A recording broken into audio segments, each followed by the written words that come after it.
And in faith parallel to gratitude is so critical Yeah. because I think otherwise, what is your faith premised on? Yeah. It almost leads you to that place of vacancy because if you look around, if you're really looking around, like there's a lot of hurt, there's a lot of distraught experiences, there's a lot of pain, there's a lot of shame, which is one of my Yeah. missions to to rid people of that. But when you look internal, you recognize that there's so much more gratitude. So it's almost like this internal recognition of breath, of life, of just being, that then we can evoke change based on our state of gratitude. Yeah. And you know what else? I think it was this notion of how dare me look around right here and see all of the blessings that are upon me. I'm living out of a checking account, right? Or savings account. I'm in a home where I have a roof over my head and I have heat that is flowing out of these vents. Like I am down, but if this is my low, how dare I not be thankful for it? Like if this is my low, then how dare I not be in a state of gratitude because I'm standing right here and there's so many people who aren't. Yeah, it's so good. And I think when we were at the conference this past weekend, they were talking about like the fact that America in and of itself wasn't even here 245 years ago, and that from a component of wealth, that we are the wealthiest nation. Even when we say we're flat broke, we're actually still very wealthy. We have shoes on our feet. We have clean water to access, right? We have a component of shelter, whether that's even a shelter or your actual home, at least they exist, Yeah. right?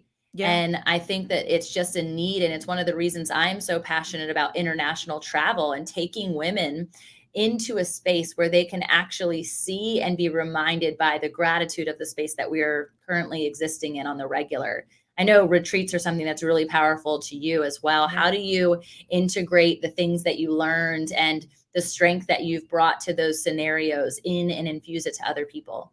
Oh, so good. If I had to choose the most powerful and impactful piece of my business portfolio for me between coaching and speaking and all the products and services, it by far would be my retreats.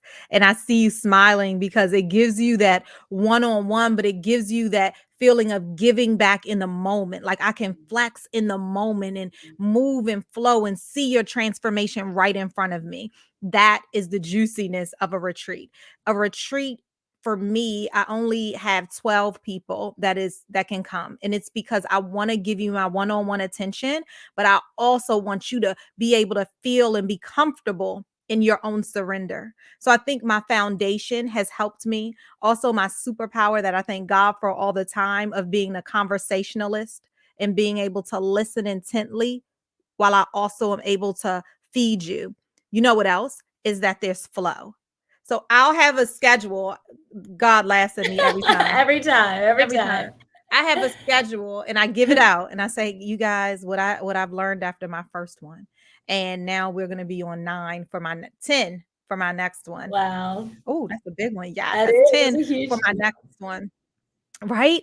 And it's that we're going to flow and I'm going to flow right with you, which is why I love my coaching practices too. A retreat allows you to be in person or virtual, but the in person ones are the ones I'm talking about right now. It allows you to bond like no one else can because you're in the moment and people simply speak. It allows me to coach while also being coached. It allows me to sit in moments and see transformation happening. It allows people to cry and feel okay with it. It allows me to also walk away and honestly say no so that I can get some me time. And I do build that in. And that was after my second retreat. I began building in me time. Do you do that? Because I God put me down. Yeah, that's good. Yeah, because I mean, you recognize it whether it's a retreat, even in one-on-one coaching, conferences, things Mhm. like that. If there is not that component of just reflection and isolation, for connection, right? It's so that we can align and realign so that we can continue to be that strong conduit. It's hard because you stop hearing what God is saying if you're constantly infiltrated with all of those emotions.